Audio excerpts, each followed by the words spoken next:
সুপ্রিয় দর্শক, আসসালামু আলাইকুম। আজকে আমার রেসিপি তেহেরি।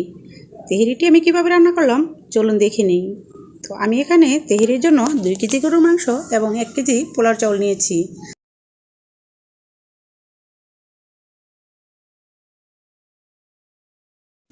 মাংসটাকে আমি এরকম পিস করে কেটে নিয়েছি। তো একটা প্যানে আমি দিয়ে দিয়েছি তেল, আর তেহেরিতে তেলটা একটু বেশিই লাগে। তারপরে দিয়ে দিলাম তেজপাতা, আর দিয়ে দিচ্ছি দারচিনি, এলাচ, লং।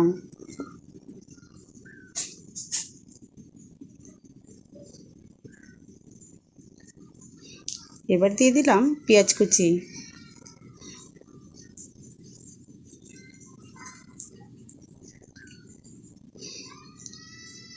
এবার সামান্য একটু লবণ দিয়ে ভেজে নিব।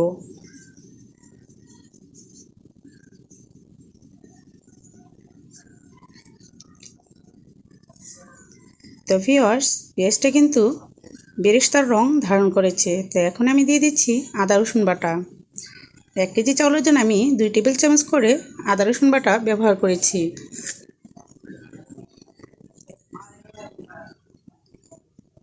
একটু সামান্য পানি দিয়ে আর একটু ভালো করে ভেজে করে রাখা টক দই।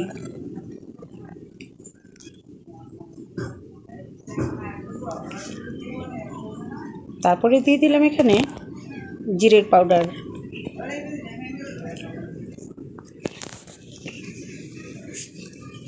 এখন দিয়ে দিচ্ছি গরম মশলার পাউডার।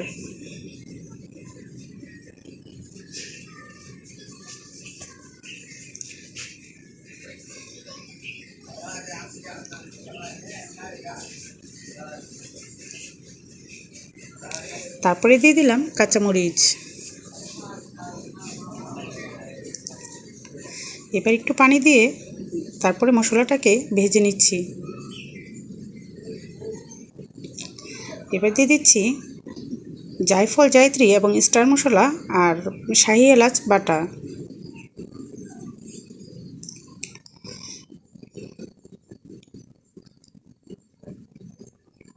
তারপরে এখানে আমি দিয়ে দিয়েছি কিশমিশ বাটা, আর কিশমিশ বাটার সাথে আমি একটা পেঁয়াজও বেটে নিয়েছি।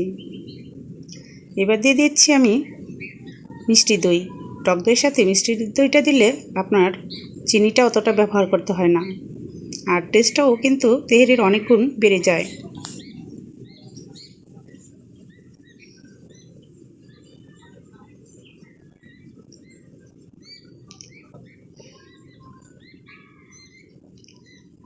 এবার দিয়ে দিয়েছি বাদাম বাটা। বাদাম বাটাটা ইচ্ছে করলে আপনি সবার আগেই ব্যবহার করতে পারেন। সকল মশলার আগে বাদাম বাটা ব্যবহার করে নেবেন, তাহলে বেশি ভালো হয়। এবার দিয়ে দিয়েছি প্যাকেটের মশলা থেকে বিরিয়ানি মশলা। তো যখন মশলাটা কষানো হয়ে গিয়েছে, আমি গরুর মাংসগুলো এক এক করে দিয়ে দিচ্ছি।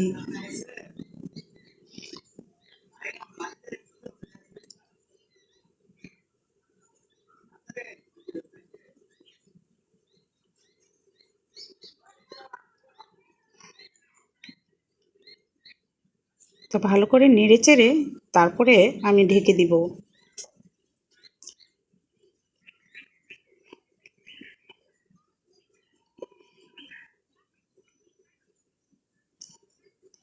তো ভিউয়ার্স, যদি মাংস থেকে পানি ওঠে, চেষ্টা করবেন এই পানিটা দিয়েই রান্না শেষ করার।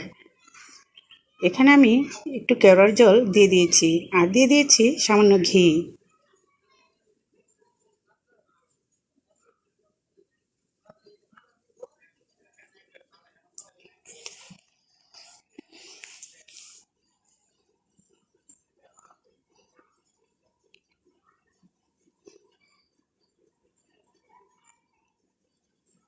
তো একটু পর পর নেড়ে চেড়ে দিচ্ছি, যাতে তলানিতে লেগে না যায়।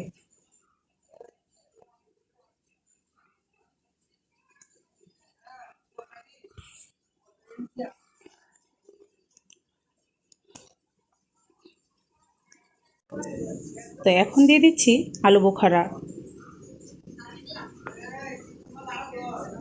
তারপরে দিয়ে দিলাম কিশমিশ। এখন ঢেকে দেব নেড়ে চেড়ে লো হিটে রেখে। তো এবার দিয়ে দিচ্ছি সামান্য চিনি।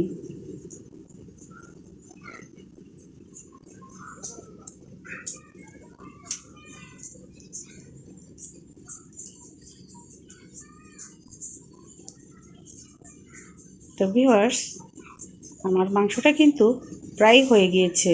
যেহেতু তেলটা উপরে চলে এসেছে, তাহলে বুঝতে হবে যে রান্নাটা প্রায় শেষ। এখন আমি উঠিয়ে নিচ্ছি। আর এখন প্যানটা আমি ভালো করে ধুয়ে আবার চুলায় বসিয়ে দিয়েছি। আর এটার মধ্যে দিয়ে দিলাম তেজপাতা, দারচিনি, এলাচ, লং। তারপরে দিয়ে দিয়েছি পেঁয়াজ কুচি। এখন আমি এখানে চাউলটাকে রান্না করে নিব। দিয়ে দিয়েছি স্বাদ মতো লবণ। চাউলটাকে কিন্তু আমি আধা ঘন্টা ডুবো পানিতে ভিজিয়ে রেখেছিলাম। তারপরে আমি 10 মিনিটের জন্য ছেঁকে নিয়েছি। এখন দিয়ে দিচ্ছি আদা রসুন বাটা।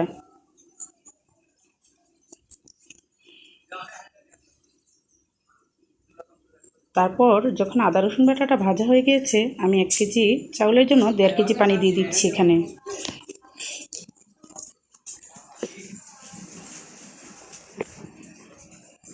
আর দিয়ে দিচ্ছি প্যাকেটের মশলার বাকি অংশ।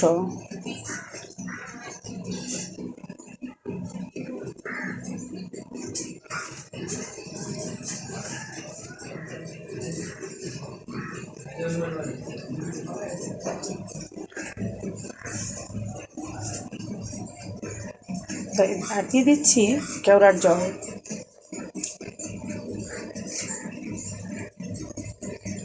এবার বলক আসা পর্যন্ত ঢেকে দিয়েছি। যখন বলক চলে এসেছে, তো এখন আমি দিয়ে দিব চাউলগুলো।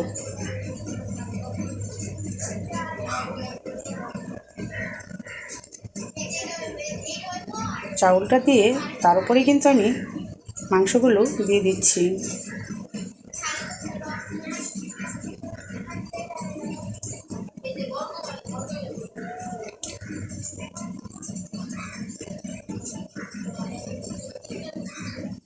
তো যখন বলক চলে এসেছে, আমি একটু নাড়াচাড়া করে চুলাটা একদম লো হিটে রেখে দিব।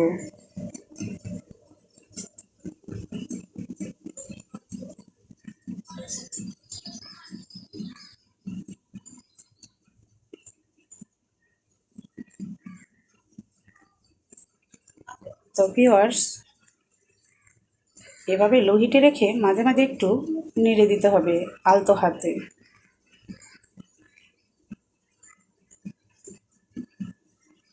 এবার আমি উপরে দিয়ে দিলাম ঘি।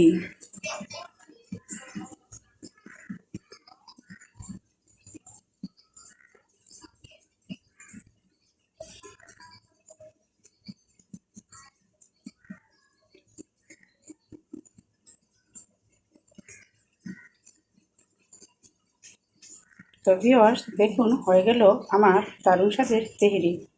বাসায় এভাবে রান্না করে খেয়ে দেখতে পারেন। আশা করি দোকানের স্বাদ পাবেন। আর ভিডিওটি যদি ভালো লাগে তাহলে অবশ্যই লাইক, কমেন্ট, শেয়ার করবেন। ভিডিওটি দেখার জন্য থ্যাংক ইউ সো মাচ। ভালো থাকবেন। আল্লাহ হাফেজ। আসসালামু আলাইকুম।